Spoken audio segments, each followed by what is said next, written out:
On June 4, 2025, President Donald Trump announced a 50% tariff on Canadian steel and aluminum. By July, he warned of a 35% surcharge unless Canada returned to the negotiating table. Ottawa didn't flinch. Instead, they threatened retaliatory tariffs, cuts to electricity exports, and a total reset of cross-border supply chains. In Detroit, factory floors fell silent. In Ontario, shipments slowed to a crawl. What started as a trade dispute now paralyzes entire industries on both sides of the border. This isn't just about metal. It's about power, pride, and who controls the future of North America. But when economic war breaks out between allies, who really wins? For decades, the economic relationship between the United States and Canada stood as a global model of cooperation. Under the umbrella of NAFTA and later the USMCA, goods flowed freely across the world's longest undefended border. Detroit and Windsor, Buffalo and Toronto, Vancouver and Seattle, these cities thrived not despite their cross-border dependencies, but because of them. The automotive sector, in particular, became a symbol of this deep integration. A single vehicle could cross the border 6 times before final assembly. Canadian aluminum, US engines, Mexican electronics, each piece clicked into place with clockwork precision. For consumers, that meant lower prices. For manufacturers, it meant reliability. For both nations, it meant shared prosperity. But beneath that polished surface, cracks were forming. The first tremors came in the form of rising nationalist rhetoric. In Washington, talk of bringing jobs home quickly evolved into taxing foreign goods, even if those goods came from friends. By 2023, warning shots were fired through sporadic tariffs on lumber, dairy, and clean energy products. In 2024, Canada responded with selective legal challenges and quiet market diversification, turning more attention toward Europe and Asia. Then came the steel and aluminum tariffs of 2025. These weren't minor trade irritants. They struck at the core of integrated manufacturing, especially in the auto and construction sectors. Suddenly, supply chains that had taken decades to build were frozen overnight. And the response from Canada wasn't just diplomatic, it was structural. For the first time in a generation, Canadian officials began to speak publicly about strategic decoupling. Provinces explored self-reliance models. Federal ministers floated the idea of restricting electricity exports from Ontario or limiting aluminum outflows from Quebec. Retaliation, yes, but also a recalibration of trust, of priorities, and perhaps of the very idea of economic partnership. The U.S. strikes first. On June 4th, 2025, a sharp announcement reverberated from the White House Rose Garden. Standing beside steel executives and framed by American flags, President Donald Trump declared a sweeping 50% tariff on all Canadian steel and aluminum imports. His message was blunt. America will not be taken advantage of, not by China, not by Europe, and certainly not by Canada. For Trump's administration, the move was framed as economic protectionism in the name of national security. Invoking Section 232 of the Trade Expansion Act, the White House argued that reliance on foreign metals, even from close allies, posed a strategic vulnerability. The subtext, however, was political. Trump had been facing pressure from key Rust Belt states where steel mills were still viewed as symbols of American greatness. Pennsylvania, Ohio, and Michigan, once manufacturing giants, had grown restless. Blue-collar workers, reeling from years of plant closures and foreign outsourcing, were promised revival under the America First doctrine. Tariffs became the administration's tool of choice. But the strategy wasn't purely domestic. It was also aimed at forcing Canada back to the table over unresolved trade disputes, ranging from dairy access to environmental regulations under USMCA 2.0. The administration gave Ottawa a hard deadline: reach a new, more favorable agreement by August 1st, or face an additional 35% duty. U.S. Commerce Secretary Wilbur Davis defended the action, stating, "This is about economic survival. If we don't act now, our industries become dependent, our workers become expendable, and our sovereignty becomes negotiable." The industry reaction was swift and split. Domestic metal producers cheered. U.S. steel stock jumped 9% overnight, but the broader industrial ecosystem sounded the alarm. The automotive sector, construction firms, and aerospace manufacturers warned of soaring costs and disrupted supply chains. Ford Motor Company, in particular, raised red flags. Its quarterly earnings call, just 2 weeks after the announcement, revealed an $800 million projected loss tied directly to supply volatility and rising material costs. The backlash extended to regional governments. Governors from Michigan, New York, and Illinois jointly petitioned the White House to reconsider, citing the dangers of disrupting integrated North American trade routes. Still, Trump doubled down. At a rally in Ohio, he proclaimed, "If Canada wants to play hardball, we've got the bigger bat." What had once been a surgical trade adjustment now resembled a full-scale economic offensive. The message from Washington was clear: control the terms or control the exit. But the assumptions behind this strategy were flawed. Canada was no passive trading partner, and when pushed, it wasn't going to fold. It was going to counter. Canada strikes back. Ottawa's response didn't come with fireworks. It came with calculation. Rather than stage a public confrontation, Prime Minister Mark Carney opted for a strategic counteroffensive, one designed not to inflame, but to suffocate. Canada would not yell into microphones. It would cut off pipelines, freeze shipments, and let the numbers speak. On June 10th, 6 days after the White House's announcement, Canada's Ministry of Finance unveiled a preliminary list of retaliatory tariffs targeting $12.6 billion worth of U.S. goods. These included not just symbolic items like ketchup and whiskey, but industrial inputs like U.S. steel coils and auto parts. Simultaneously, Quebec signaled it was reviewing its aluminum export licenses to U.S. companies, particularly those feeding into the Detroit-Windsor corridor.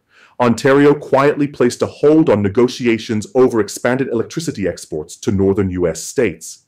In a memo leaked to the Globe and Mail, one provincial advisor wrote, "If the U.S. treats our steel as a threat, perhaps we should reconsider the power that keeps their factories lit." But Carney's strategy wasn't just about retaliation, it was about recalibration. In the same week, Canada began deepening trade talks with the European Union, Japan, and Australia. Trade officials fast-tracked agreements to shift aluminum and copper exports to South Korea and Germany. The message: if America wanted to cut ties, Canada had options and leverage. Domestically, the government provided transition packages to affected industries. A $3.4 billion relief fund was announced to help aluminum smelters, auto parts suppliers, and cross-border logistics firms weather the disruption. Unions, initially critical, rallied in support of the government's firm but quiet stance. Public sentiment hardened. A survey by Abacus Data found that 71% of Canadians supported retaliatory tariffs. Even conservative premiers who had previously called for moderation backed Ottawa's defense. "This is not about ideology," said Alberta Premier Danielle Smith. "It's about sovereignty." Still, the pain was real. Hundreds of shipments bound for American auto plants sat in limbo at the border. Tier 2 and Tier 3 suppliers, those that made specialized parts or components, saw contracts canceled overnight.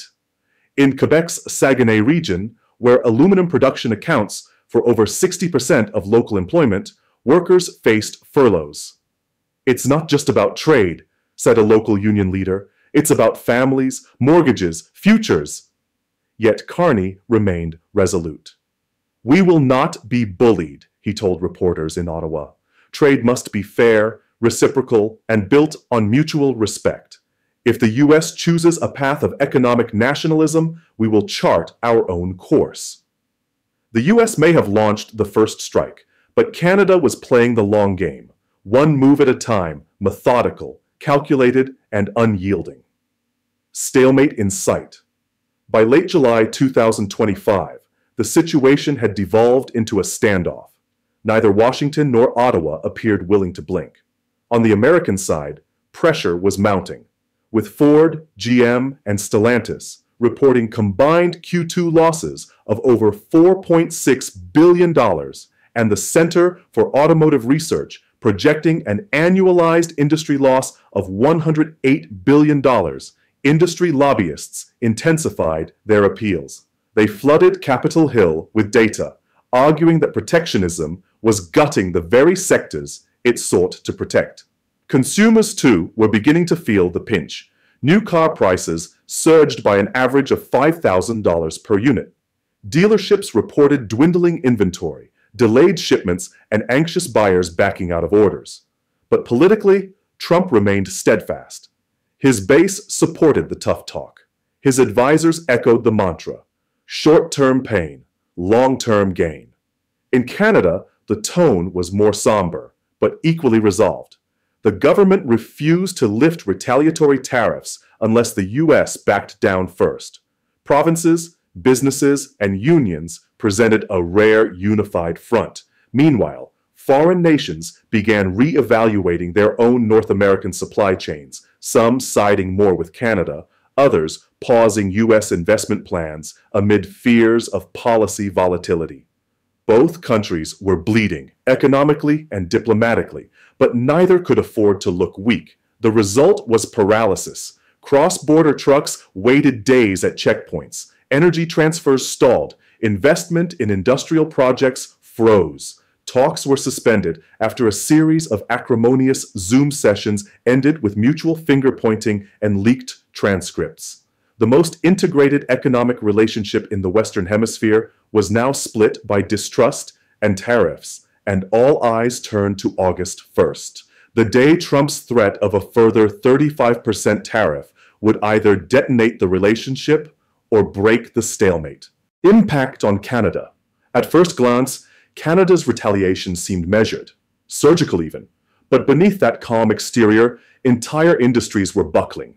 In the heart of Quebec's aluminum belt, the town of Alma became ground zero for the economic fallout. For decades, Rio Tinto's smelter had been the town's beating heart, employing over 1,500 workers and supplying premium-grade aluminum to U.S. automakers.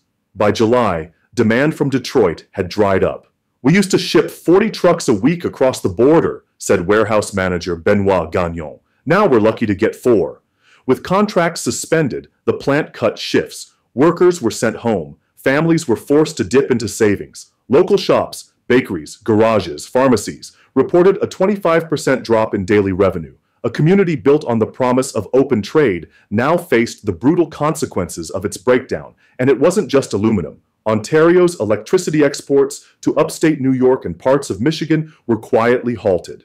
While the action didn't make headlines, its effects were felt in U.S. manufacturing hubs, where power costs surged overnight. The move sent a clear message.